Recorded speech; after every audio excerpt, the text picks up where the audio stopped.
믿음의 연기인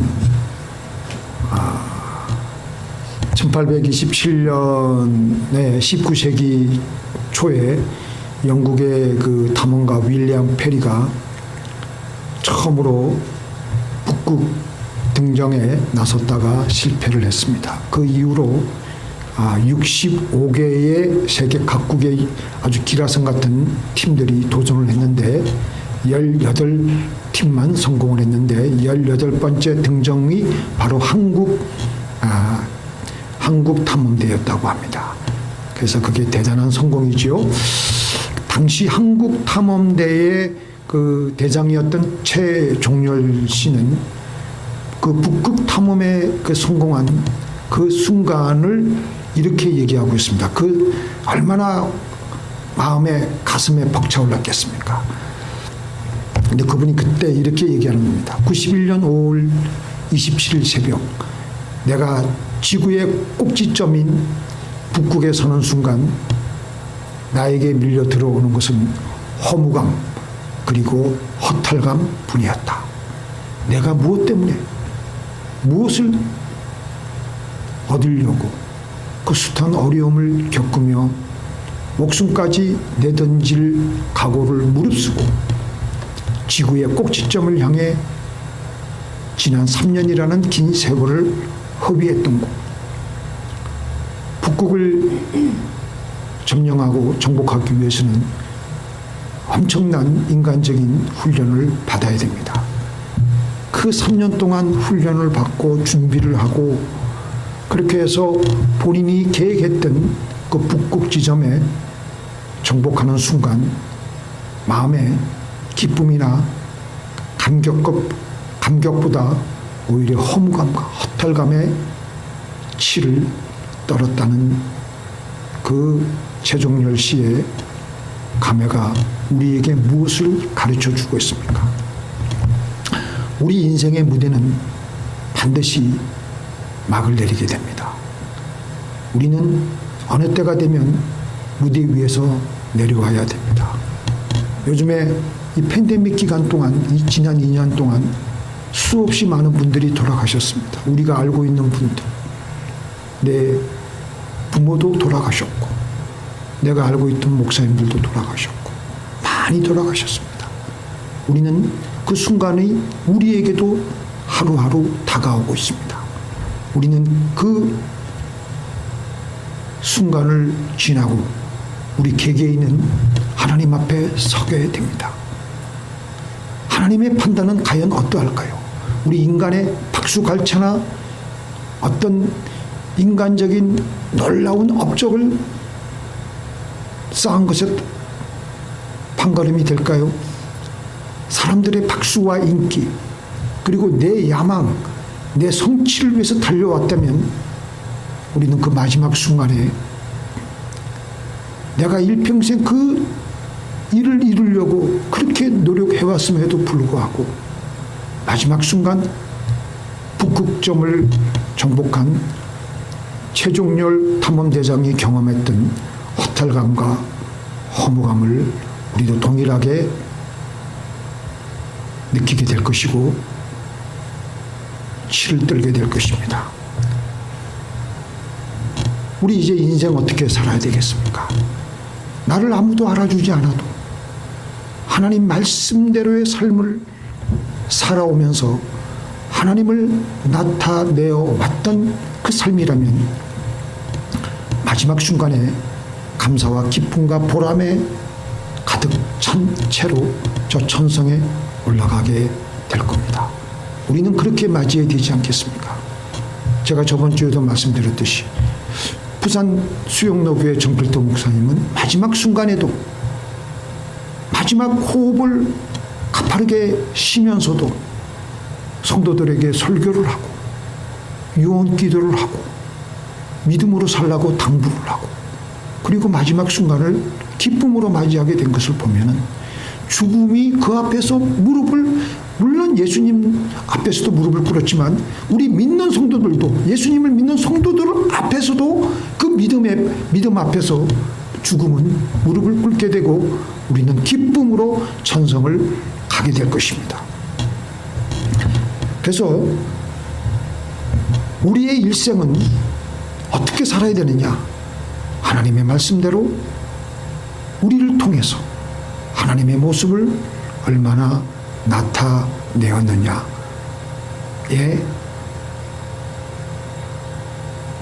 바로 그것에 따라서 우리의 진정한 성공으로 하나님은 카운트하실 것입니다. 오늘 본문에서 이스라엘 백성들이 광야길을 행진하면서 목이 말라서 다 힘들어하고 있었습니다. 그래서 그들은 모세에게 어찌하여 애굽에서 내가 이리로 우리를 이끌고 와가지고 이렇게 우리가 다 목말라 죽게 하느냐? 막 모세에게 불평하고 원망하고 하나님께서 그 광경을 지켜보시고 계셨다가 모세와 아론에게 너희는 지팡이를 가지고 내 형 아론과 함께 회중을 모으고 그들이 보는 데서 반석에게 말하여서 물을 내라고, 반석에게 말을 해서 물을 내라. 내가 그 반석으로 그래서 물을 나오게 해서 지금 목말라하고 있는 회중과 그들의 짐승에게 마시우게 해라. 그게 이제 하나님의 명령이었습니다. 하나님의 방법이었습니다. 말씀이었습니다.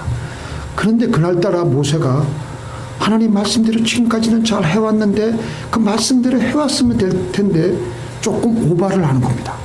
지팡이를 취하고 얼마나 백성들에게 들볶였으면 그랬을까라는 생각도 범직도 하지만 패역한 너희야, 그냥 이스라엘 백성들을 그냥 패역한 놈들이라 그러면서 우리가 너희를 위하여 이 반석에서 물을 내려 하면서 신경질적으로 그 손을 들어서 지팡이를 취해가지고 반석을 2번 힘껏 내려칩니다.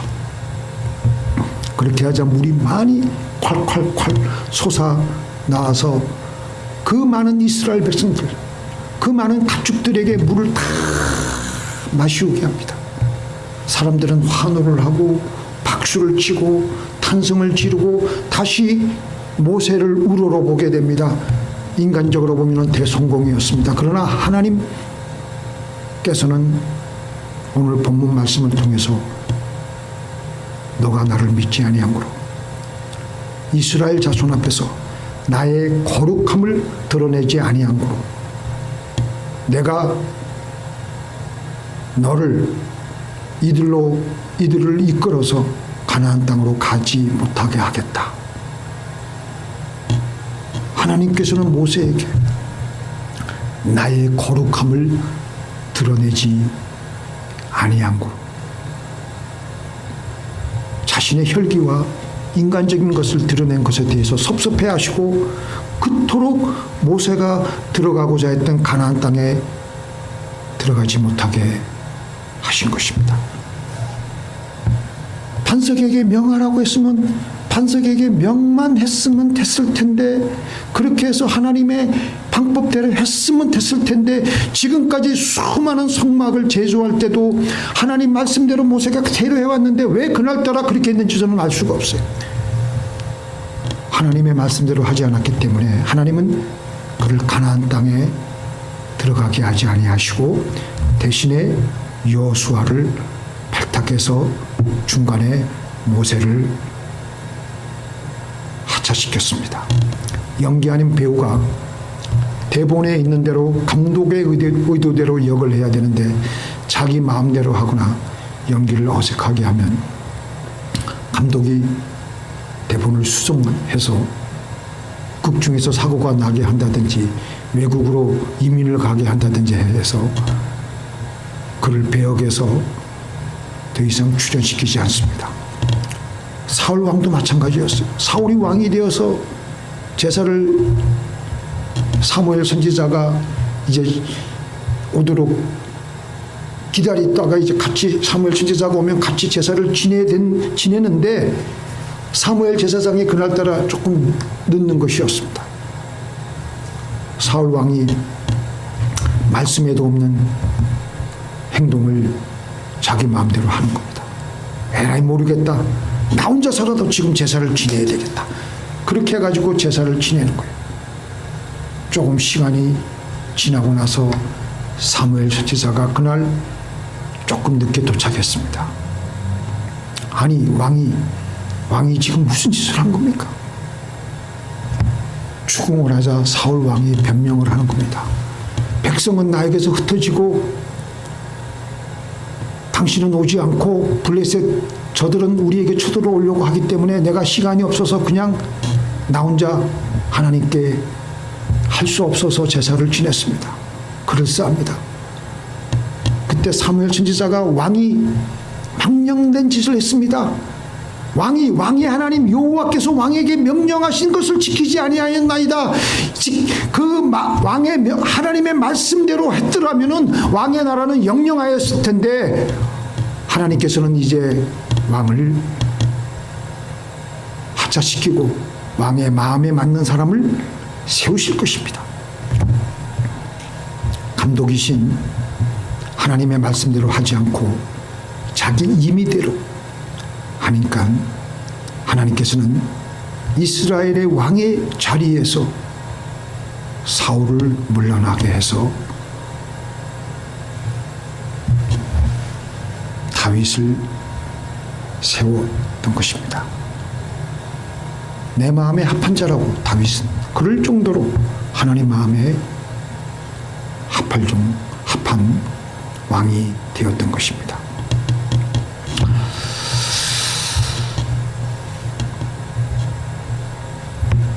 아비나답의 집에 그 법궤가 20년 동안 머물러 있었습니다. 그래서 이제 법궤를 예루살렘 다윗성으로 옮기던 중 그날따라 이 백성들이 그 당시에 그 영적인 상태가 많이 무지했던 것 같습니다. 법궤를 소 수레에 법궤를 실었습니다. 벌써 잘못된 거죠. 근데 중간에 소 수레에 소 달구지에 법궤를 싣고 가는데 소가 조금 흥분했든지 소가 좀 구르니까 잘못하면 법궤가 땅에 떨어지게 생겼어요. 그것을 보고 있던 우사가 법궤를 잡아서 떨어지지 않도록 했습니다. 바로 그 자리에서 우사는 하나님의 진노하심으로 죽임을 당했습니다. 원래 법궤를 이동할 때는 레위 지파 중 고앗 자손이 어깨에 메서 옮겨야 되고 절대로 만져서는 안 되는 것입니다. 그런데 우사가 그걸 몰랐든지 자기도 모르게 하나님께 엄청난 하나님의 법궤가 떨어져서 깨질까봐 그게 두려워서 그랬든지 좌우지간 하나님의 법궤를 보호한다는 인간적인 생각을 가지고 만졌는데 그게 바로 죽은 거예요. 감독이신 하나님의 말씀대로 해야 되는데 내 생각대로 내 나름대로 하나님께서 좋아하실 것이다 라고 생각해서 한 행동으로 하나님은 바로 그를 인생 무대에서 내려오게 하신 것입니다. 우리는 하나님 앞에서 지금 다 맡겨진 배역이 있습니다.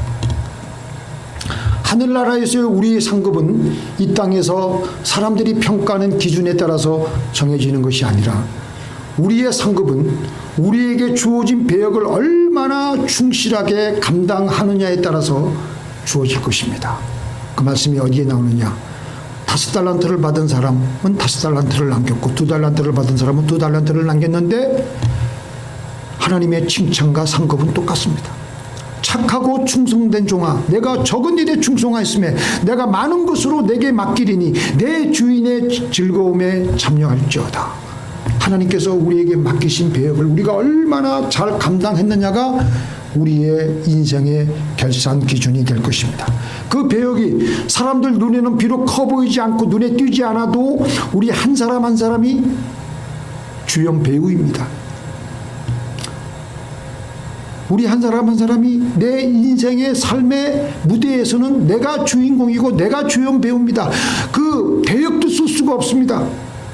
그러니 당당히 우리는 주연 배우답게 우리에게 주어진 시나리오와 감독이신 하나님의 의도에 따라 완벽하게 우리 각자에게 맡겨진 역할을 감당해야 될 줄로 믿습니다. 제가 종종 인용하는 건데요. 김명민 씨가 불멸의 이순신 장군 역을 소화해낼 때 어떻게 하면 이순신 장군 같이 그런 마음을 가질까?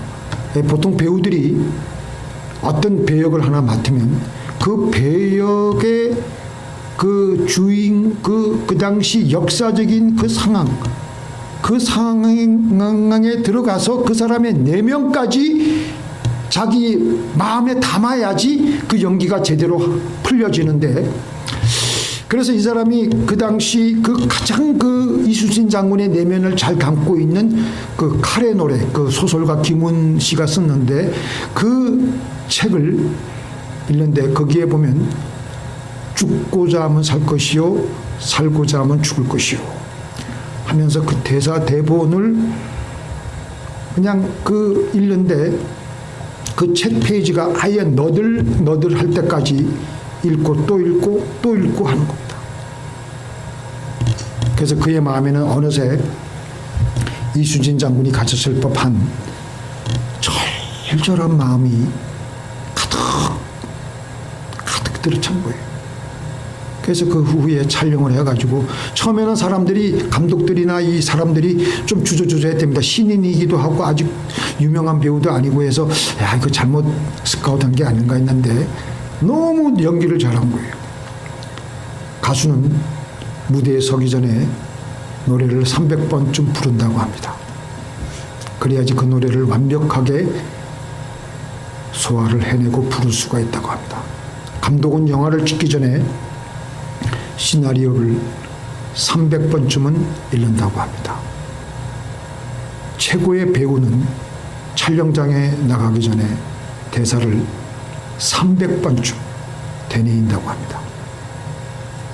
하찮은 배우 말고 최고의 배우. 그렇다면 우리들은 이 인생이라는 중요한 영화의 주인공인 우리 개개인이 각기 주어진 세트장에서 얼마나 연기 연습을 하고 나가야 되겠습니까? 우리에게 주어진 인생의 노래는 가수가 부르는 노래보다 더 위대합니다.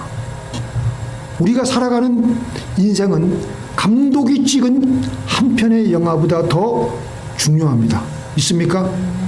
세상의 영화 배우들도 이렇게 자기에게 주어진 역할을 소화를 잘 해내려고 그렇게 300번씩이나 피나는 노력을 하는데 우리는 감독이신 하나님께서 우리 개개인의 인생 무대에 맡기신 역할을 완벽하게 소화해내기 위해 우리는 어떻게 해야 되겠습니까?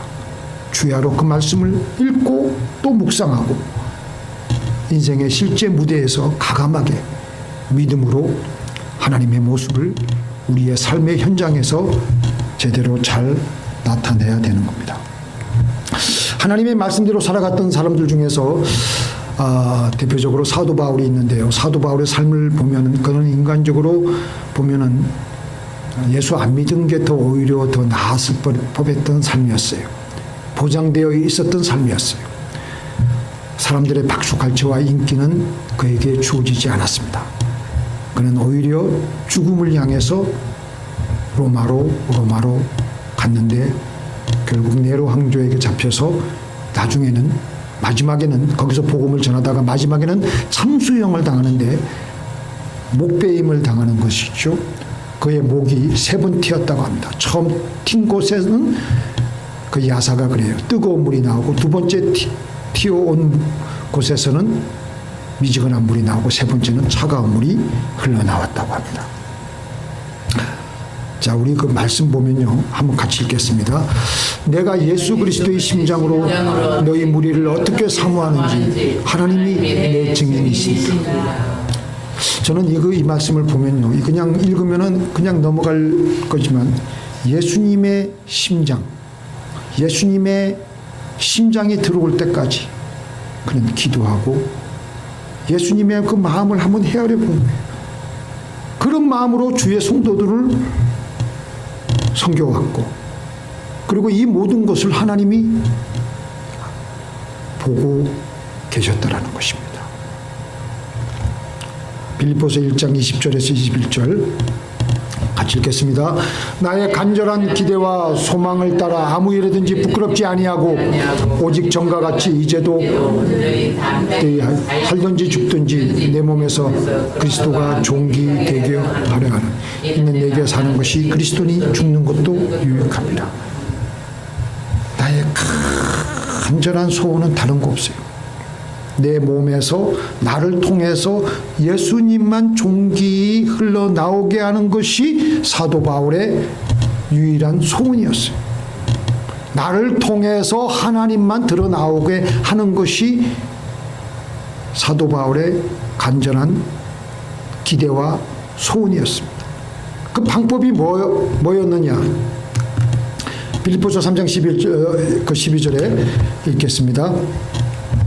내가 이미 얻었다 함도 아니요 온전히 이루었다 함도 아니라 오직 내가 그리스도 예수께 잡힌 바 된 그것을 잡으려고 쫓아가노라.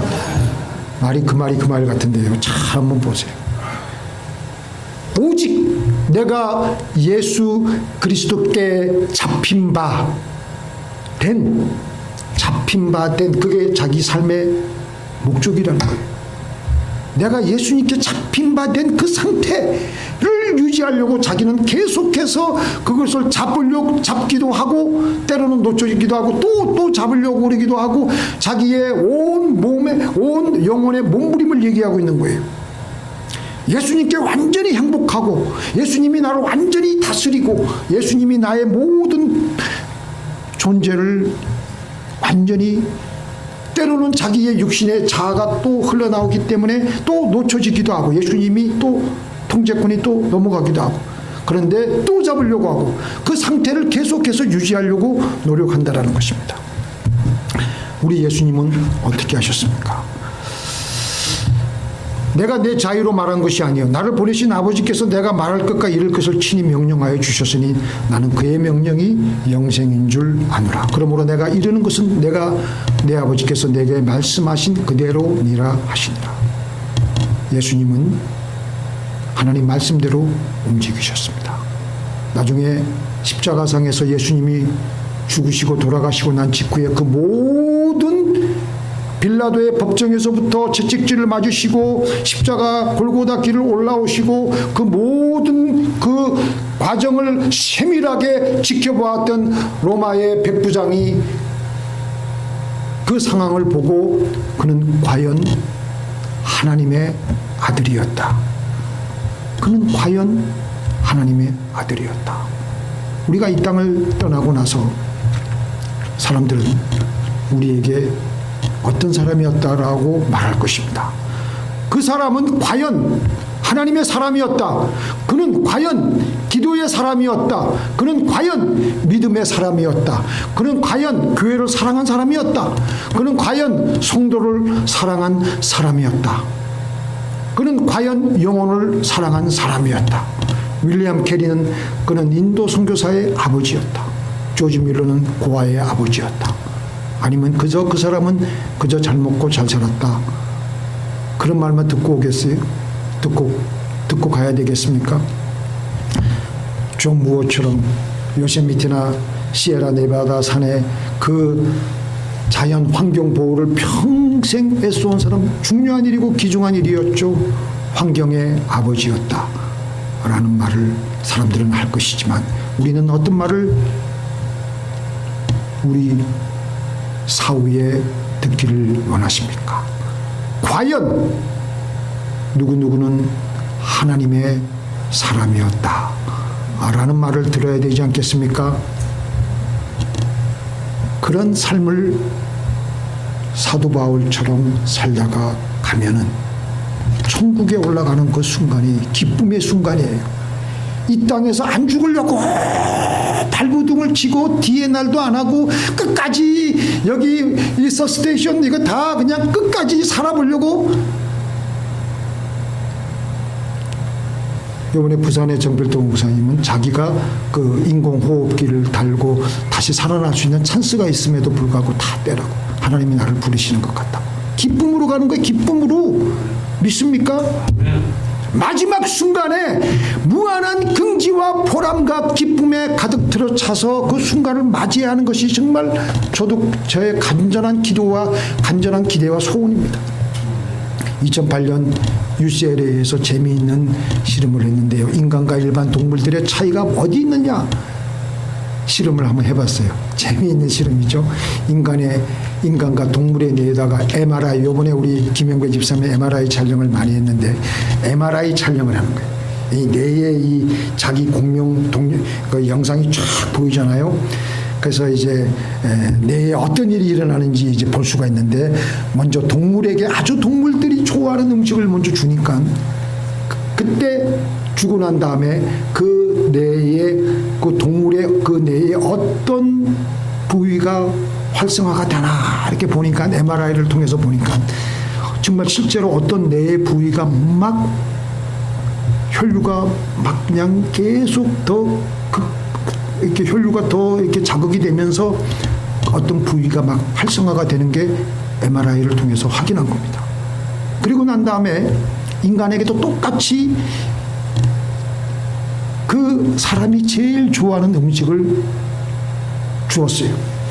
그런데 놀랍게도 인간은 그 해당 부위에 그 뇌에 활성화가 되지 않는 거예요. 혈류가 전혀 개선되지 않는 거예요. 왜 활성화가 되지 않지? 왜 피가 더 이상 더 이렇게 더 자극을 많이 줬는데 왜 이렇게 흐르지 않지? 왜 인간은 이상하게 동물과는 틀리지?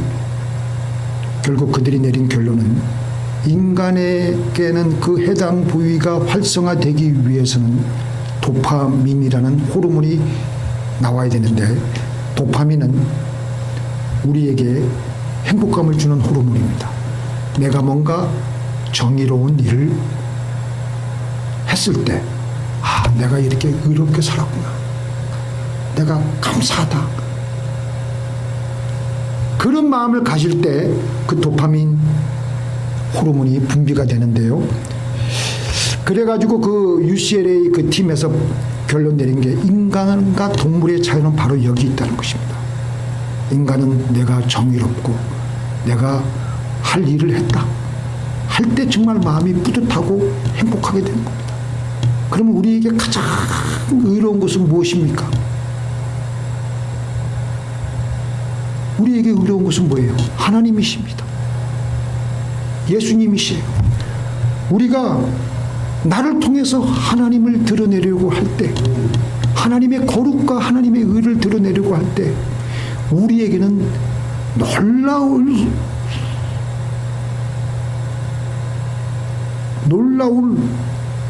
놀라운 도파민이 분비가 될 것이고, 우리의 내 부위가 활성화가 됨으로 기쁨이 흘러넘치게 되는 겁니다. 우리는 동물과 틀리게 하나님의 형상대로 지음받은 사람입니다. 우리는 환경적인 조건으로 우리의 뇌가 활성화가 되지 않습니다. 우리가 의로운 일을 할 때, 하나님의 성품을 드러낼 때, 그 인생이야말로 정말 마지막 순간을 맞이하면서도 기쁨으로 그 순간을 맞이하게 되고 행복한 인생을 맛보며 살게 되는 것입니다. 종종 우리가 이런 기도를 합니다. 하나님, 쓰임받기를 원합니다. 써주시옵소서. 기도 많이 합니다. 그런 기도를 특별히 많이 하죠. 그러려면 먼저 우리는 이미 하나님께서 주신 말씀대로 나에게 주어진 배역을 잘 감당하며, 그렇게 하면 그 순간 벌써 우리는 하나님의 손길의 쓰임의 영역에 들어와 있는 거예요. 세월이 지나고 우리의 순종이 점점 더 확인이 되면 하나님께서는 더 중요한 일에 우리를 쓰실 것입니다. 기도하시겠습니다. 전능하신 하나님,